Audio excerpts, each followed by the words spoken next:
Well, Jack, in the early to mid 1980s, this notion of lawyer professionalism started getting a lot of attention from the ABA and from the Chief Justice of the Supreme Court of the United States and from all sorts of bar associations and so on. And there was a perception expressed that there was a crisis in professionalism. Right.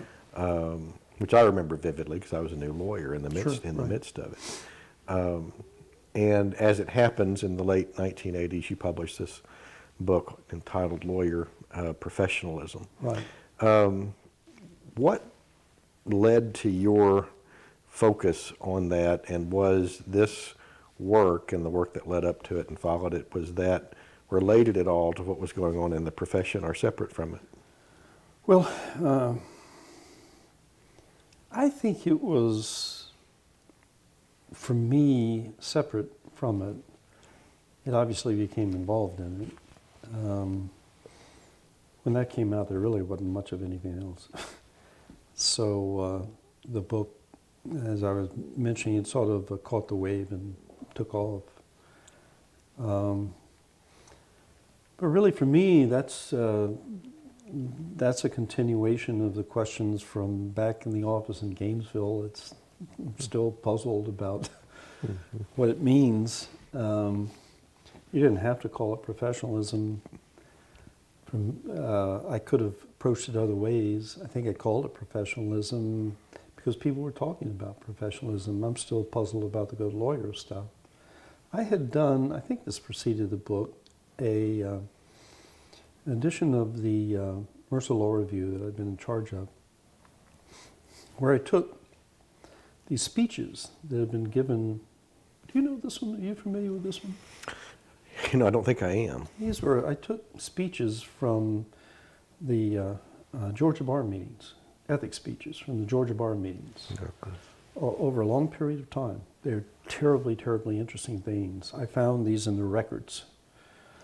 And I went through probably 200 of these speeches and picked out about 15.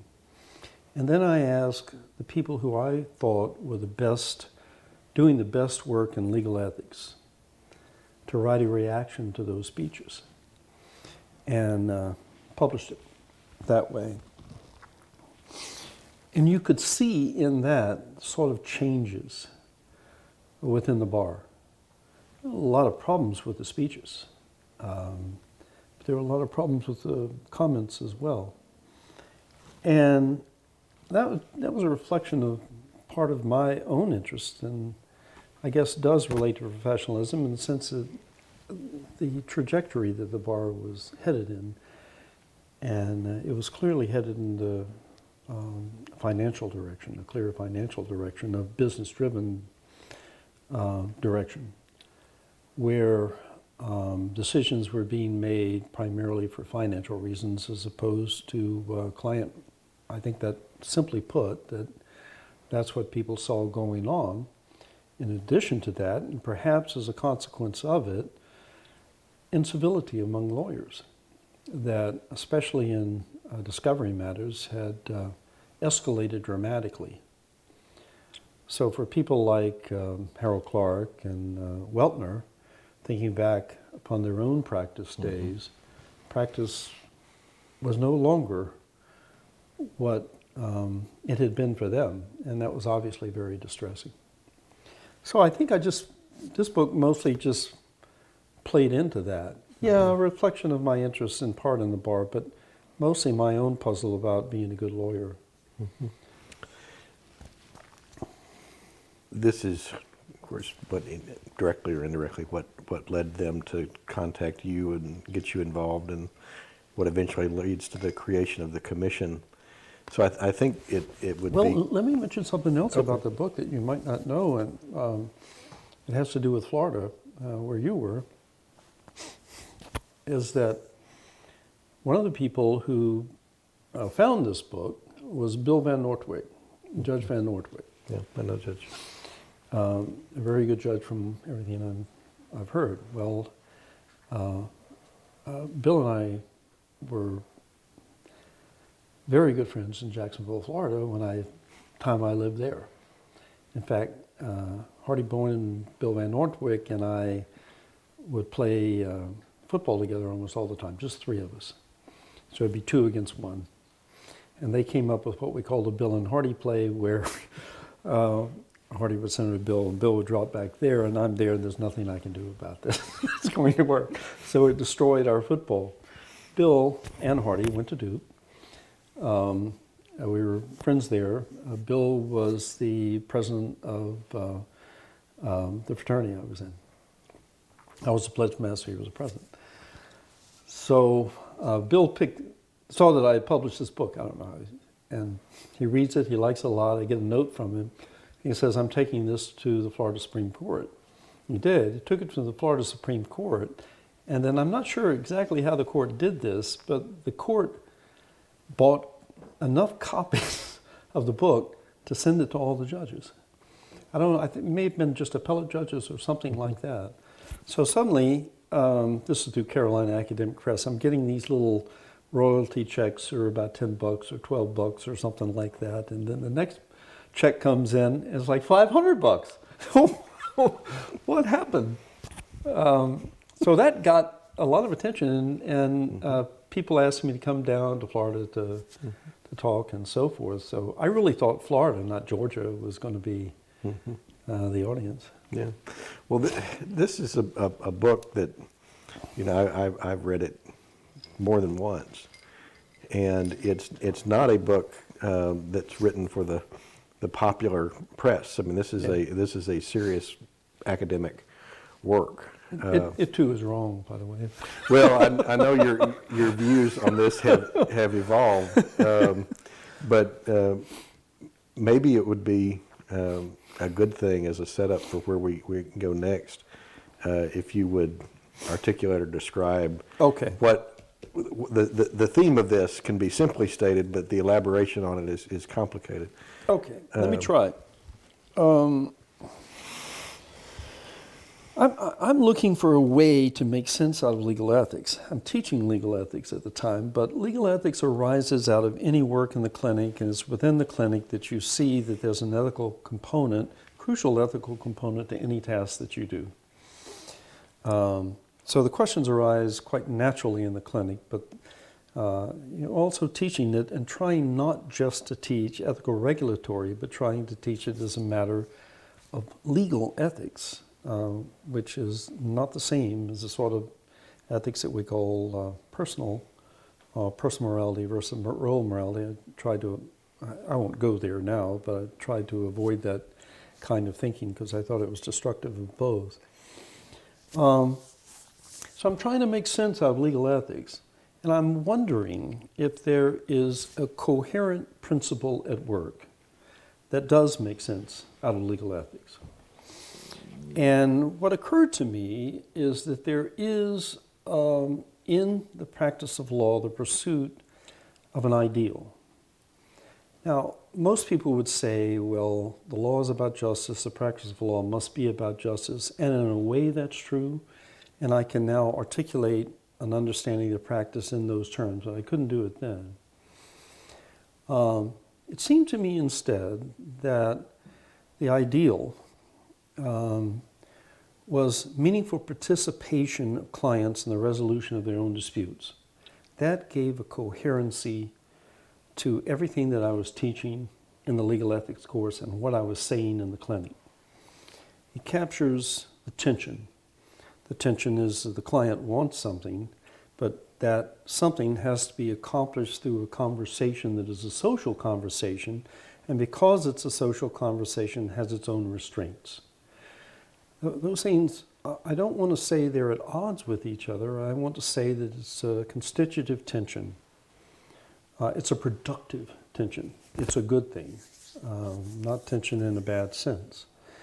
So what I did, the book is done as a dialogue, and in part it's done as a dialogue because in part it arose as an internal dialogue, but also as a dialogue with students in the class.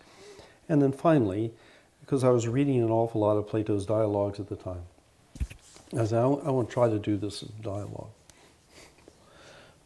Because it emerges best out of an argument, out of a conversation. rather than just another law review. Well, and I have to say that having heard you describe earlier being a very young person and having this interaction with dead authors in Right. your own mind, That's how I that think. it's exactly the kind of thing that's going on here, because what you're doing is Yeah. you're anticipating the reaction of the reader who's interacting with you in the process of reading the book, articulating what you think they're saying, and then responding to it, and That's right. it's dead on. Oh, really? Absolutely dead Oh, on. wonderful. And then there's another one, and this is stolen from Plato because there's a conversation between that and the person who's reading. So it's also one step removed from that. Well, anyhow. So I thought meaningful participation of clients in resolution of their own disputes could explain conflicts of interest. It could explain confidentiality. It could explain, I thought at the time, almost any issue of legal ethics, that really is what you're trying to do. In part, that's a humanistic concern. What's the underlying value of that? It's the usual. It's freedom, autonomy, individuality. But really the importance, as I would express it now, it's not so much those things as the importance of human dignity. So I'd say now that's probably grounded in human dignity. And it was a way for lawyers to see that what they were doing in representing clients was a great social good, as opposed to just a great individual good for the client. For lawyers on the losing side to think, I did a good thing. And there are various ways in which it is a good thing, including practical ways. When there is meaningful participation in the resolution of a dispute, you tend to accept the outcome of it more readily. We all know that. Even an adverse outcome. Yes. So I now think it's probably too much to ask of one idealized conception, one ideal, let me say it that way, to explain everything. The unified field theory of Yeah, legal that's ethics. right, of legal ethics. But it certainly, people received it really well. Yeah. There was one student at the Canadian Law School, and the professor had assigned the book to the class and asked the class to write their own responses to continue the conversation. Mm-hmm. And one of those students wrote about it in such a powerful way that I realized I needed to think a lot more about this. He was writing from the perspective outside of the practice more than the other law students were. He was an older person who had been in other areas and the like, and pointed out some things to me that, yeah, he's probably right about that. So it was time to start rethinking it. Yeah. Okay. Well, this catches the attention of the Georgia Bar leaders. By the way, it was one of the first law books that Carolina Academic Press had ever published. All right. Yep. And Keith Sipes, who's the publisher there, was absolutely delightful about the whole thing. He was so pleased to get in. And he was concerned, is this the right book? And the fact that it worked, really important to Keith. And then Jeff Powell, H. Jefferson Powell at Duke, he gave Jeff a copy of the book, and Jeff told him, yeah, this is good. There's nothing quite like this out there, and so forth. And so it really helped Keith make his decision that this was the right area for them. And I'm real proud of that, because I think they're terrific, one of the best publishers. Well, a lot of law professors have published with them since then, but Yeah. thank you. Yeah. Oh, boy, they're good. It was a mom and pop operation. And they took a chance on me. I wasn't anybody. They didn't know me for any particular reason. Well, in the story of dealing with the court and how the court was responding to the crisis in the profession, I mean, the court is responding to it, even if you weren't directly when you got into these questions. they've got this idea proposed to force the law schools to do something. You and I both know where that would Yeah. go. Yeah.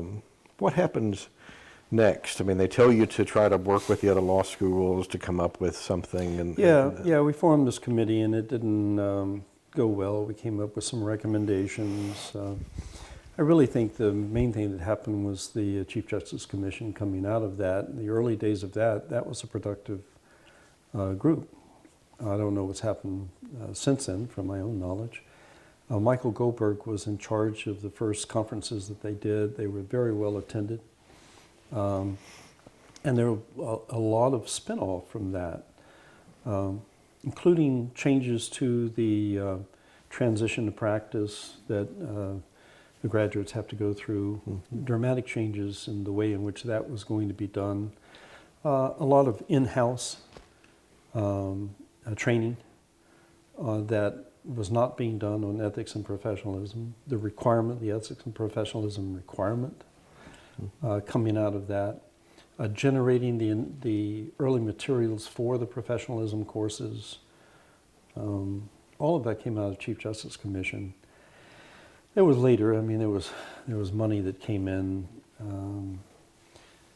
from settlements of and the like that set up the series that you've been involved with, conducting seminars at the different law schools and conferences at the different law schools and circulating that among the law schools. And so there's an awful lot that came out of those early years. One of the things that came out of those early years was Rita's case. Yeah. Yeah. Could you talk a little bit about that and how that came about? Yeah. Because it's an interesting sort of teaching method, I think. Yeah. Rita's case is a video, as you know. And the Rita's case comes out of a book, a collection of articles on legal ethics by a couple of Harvard law professors. I had used Rita's case in a training with the faculty at the law school that I invited Tom Schaefer to come down for. We were getting faculty ready for part of the implementation of the Woodruff. So I was very familiar with Rita's case, and I had used it in class as well. I'd used the book. And I thought it worked well, but it would work even better as a video if we could bring it to life. And by that time, we had hired Bucky Askew to be the director of the Chief Justice Commission. That was a steal. Bucky, had been under Dan Bradley at the Legal Services Corporation, just one step below Dan. And we got him back out of D.C. and back in Georgia, and Bucky had all the connections in the world. So I asked Bucky about it, and he got the Chief Justice Commission to fund it. And then so I wrote it as a sort of a screenplay, wrote it up sort of a screenplay, and then I handled part of the production of it. And the Chief Justice Commission distributed it. Initially, we would distribute it to free. We sent it to all the libraries. And then they started charging for it, but they really weren't set up to do any of that. So that kind of fell into my lap. And I created some materials to go along with it to help people use it the right way.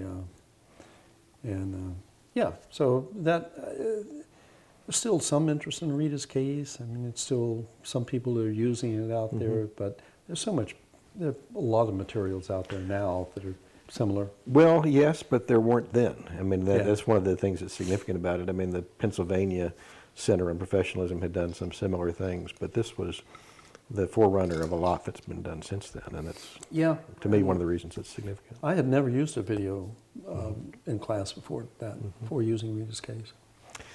One other thing about this... It did make me deeply appreciate the role of producer-directors in film. Boy, God, that would be fun. It is fun. It's hard work, but it's fun. Yeah. One of the other things that comes about around this time is not just the Georgia court, but courts and bar associations all over the country are looking at professionalism, is the issuance of these civility codes and creeds, and they go Right. by all sorts of different names. Oh, yeah, I'd forgotten about that. Yeah. Georgia has its own. It has a lawyer's creed and an aspirational statement on professionalism. Right. What was your role in that? Well, they asked me to draft it. I'm not even sure right now who it was that asked me. My goodness, I should. I have the correspondence. Oh, you do? Yeah, you gave it to me. Oh, okay. Who was it then? I'll have to dig it out. Okay. Yeah, no, they asked me to draft that, and it was tricky drafting. Because I mean, I had my own way of saying it, but I didn't want to say it my own way, and I wanted to use a language that they were sort of expecting, and yet add a little twist to it. And it really, I was surprised because I thought it was going to produce months and months of conversation and argument and everything else, and never go anywhere. But it did. Charlie Weltner was really the person behind it. Charlie was a great believer in creeds. I don't know if you know about his political history. He was congressman under, at the same time that Lester Maddox was governor, and he was supposed to take an oath, and Weltner refused to take the oath. So those kind of things were terribly, terribly important to him. He wanted lawyers raising their right hand. Mm-hmm. Raising You're their a right lefty. hand. Yeah. And he was a great believer in that kind of ritual and symbolism and the like. Both he and Harold Clark were Presbyterians, left-handed Presbyterians. And I remember this one, I mentioned that because I was up there at one of these meetings I described before, and I think it was Harold, I guess it was Justin Weltner that said, "Jack, you're left-handed, aren't you?" I said, "Yeah." And he said, "You don't have to be a Presbyterian, do you?" And I said, "No." He said, "Such a shame, we could have gotten you on the court." That's a left-handed And Presbyterian. I said, "Well, it can be easily changed." That's funny. Well, the lawyer's creed that you drafted is taped to my office door. Thank you. Yeah, That's wonderful. any student that walks by sees it. The students in the first year course all read it.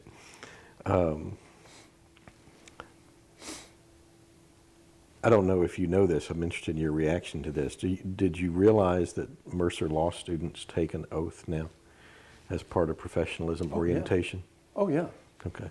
Did you know that it's based on your creed? Oh, no, I didn't know that. Yeah. Oh, my goodness, that's wonderful to hear.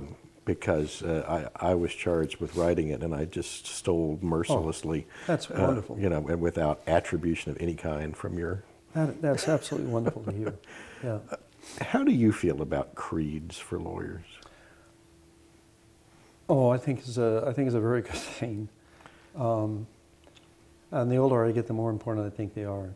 Tell me why. Because it goes back for some people to the notion of professional. You profess something. Yeah, we are bound by the words we use, whether we want to be bound with them or not. Our words shape who we are. And to formalize those words in that way, in public, in front of other people, has an effect on people I don't think that they realize, even if they're discounting what they're saying, even if they're doing this with their fingers crossed or thinking to themselves, isn't this silly? I think those kind of things are terribly important. We create our own, this is going to sound pretentious and pompous and everything else, but we create our own realities in many ways. We imagine things that then become real. We do that all the time. And something as vague as ethics and the aspirational elements of lawyering are those kind of cultural entities that we create. And they need to be recreated over and over again to remain real. That's very hard for our culture to accept, but I think it's true. And so I'm so glad to hear that people are doing that and have come to better appreciate Justice Weltner's absolute insistence on lawyers' oaths. Yeah. Yeah. We've just got a few minutes left today, and of course we'll have a chance to sit down again soon. But I wonder if you would talk just for a few minutes about Harold Clark and his role and in all of this. You know, Justice Clark sat down with me a few years ago, Yeah. and we had a lovely couple of days of conversation. One of the loveliest people I've ever met, and one of the most talented. One of the things that I will, there are many things I'll always remember about him, but one of them, he and I went to New York. It was one of these professionalism, what are the conferences or something? Conclaves, convocations, they call them all right. sorts of things. So in part prompted by Georgia, because Georgia was first with the Chief Justice Commission. These other states started getting groups together about professionalism. Of course, Harold Clark thought he's the one that set up the Chief Justice Commission. He's the one best known, and we ought to invite him. So we're up there with all these New York lawyers, and I don't want to cast aspirations on, cast aspersions on New York lawyers, but I think they were only there because the judges and justices had asked them to be there. This wasn't high on their agenda of things that they needed to do right away. They're all there, and we're having dinner, and Justice Clark, Chief Justice Clark, is the speaker, and I'm sitting at the table, and I'm hearing, why are we having to do this, and so forth, and who's this guy coming up from Georgia to tell us about this? And he gets up and starts this talk, and I swear within 5 minutes they would have done anything, anything for him. Such beautiful expressions, such good stories. His character was there in every word he used, and people could sense it immediately. So with the hardest audience imaginable, he had them there in 5 minutes. Just to sit at the table and watch these people change. You know, people doing this and people doing this, and suddenly, oh my.